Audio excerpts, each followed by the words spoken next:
Hey everyone. So a lot of you guys down in the comments and also on my Instagram at Vincent Saves Knives have been asking me to talk to you guys about stones and all the different kinds of stones that are out there. So I thought I'd do just that. So as you all know, there are different types of stones out there, different qualities, different grits. There's a whole bunch of things that you want to make sure you know about stones. So today I just want to go through them all for you. So as you guys mostly know, the lower the number, the coarser the grit. The higher the number, the finer. So when you're fixing a knife, when you have chips in your knife, you might want to use the coarsest grit you have possible. If you're just regularly sharpening, just touching up your knife, something in the middle, and if you're polishing and refining your edge, you want to use our fine stones. Now one thing to keep in mind is that everyone seems to dwell on grits a lot, but that's not the most important thing you should be looking for. There are different qualities of stones out there, and even if two stones have the same grit, their qualities can differ greatly. A higher quality stone is going to sharpen your knife much quicker, and a lower quality stone is just going to take you a lot longer. Another thing you want to consider is what you want to do with your stone. So here I have two of my favorite stones. I have a Mizuyama 1000 and the Naniwa 800 grit. And even though they're very similar in grits, I use these for very different things. When I want to sharpen a knife, when I want to get a good edge, I use the Mizuyama 1000 grit. I feel like it bites into the knife a little bit more. I feel like I get a really nice edge with this stone.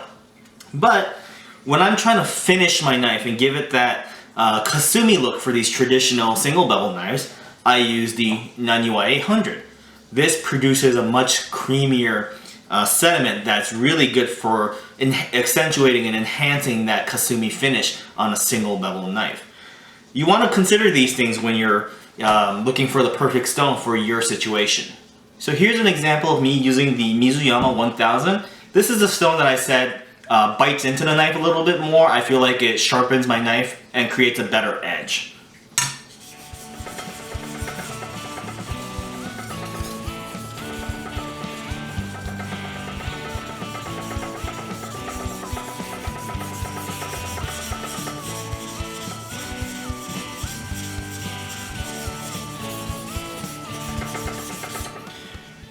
Now it's a little bit hard to describe, but basically it feels like it's biting into my knife a little bit more. It feels like it's grinding more metal more quickly. Now it does look like it produces a lot of sediment, but watch what happens when I switch over and use the Naniwa 800 grit. So what this stone feels like, it feels a lot softer, and it doesn't feel like it has as much bite as the Mizuyama 1000, but it produces a lot of this creamy sediment. And what that does is really helps to bring out this kasumi design or pattern on the knife.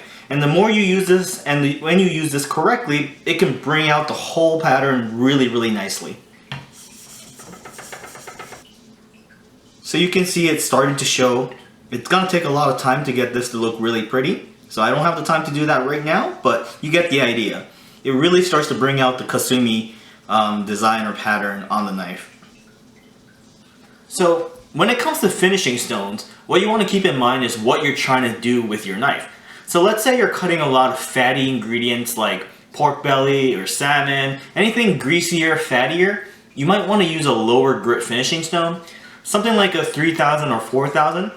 What that's going to do is leave a little bit of a bite to your knife.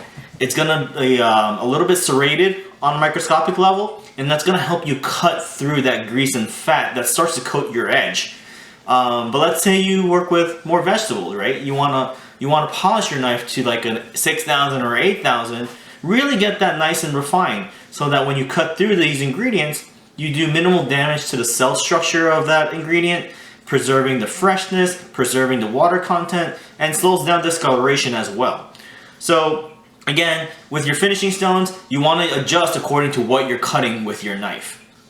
Alright, so now let's talk a little bit about natural stones. And I know a lot of you guys have been asking about that. Unfortunately, I don't have one to show you. I can draw out a little diagram that I was shown by one of the craftsmen in Japan that really helped me understand natural stones. So I'm going to take a moment to draw the diagram out, and then I'll show you guys in a moment.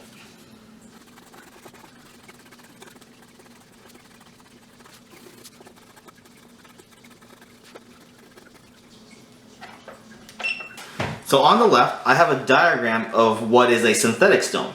And all these circles represent the grain of the stone. When you have a synthetic stone, the grain is going to be consistent and even, which produces an edge like this. It's going to be consistent and even. Here I have a diagram of a natural stone. Now you can see the grains are going to be all over the place. There's going to be large grains, small grains, compacted into the stone itself. And what that does is produce an edge that's more like this.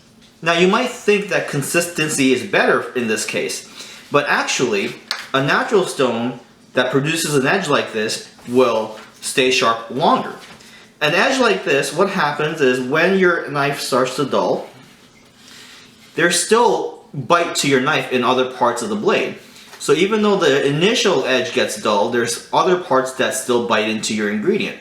Whereas with the synthetic stone, when the whole thing goes dull, it's dull and you need to go ahead and sharpen it all over again. So this is a diagram that was shown to me by, again, one of the craftsmen that I met in Japan, and I really found it helpful to understand why a natural stone is considered to be so good. So a thing to keep in mind with natural stones is that they can be extremely expensive, and also you never know what you're getting into until you actually buy it and use it. A stone could come from the same place, the same maker, the same quarry, and have completely different qualities. So it is a little bit of a risk when you're purchasing a natural stone. Now, just to give you an example, my mentor spent about 5 years buying stones left and right until he found one that he thought was of good quality. So it is a hard thing to come across to get a really good natural stone. So just remember that. So I hope this video clarifies some questions that you may have had about natural stones, but also stones in general. And if I missed any questions, please feel free to comment below and I'll try to answer them for you guys. Until next time, I'll see you guys later.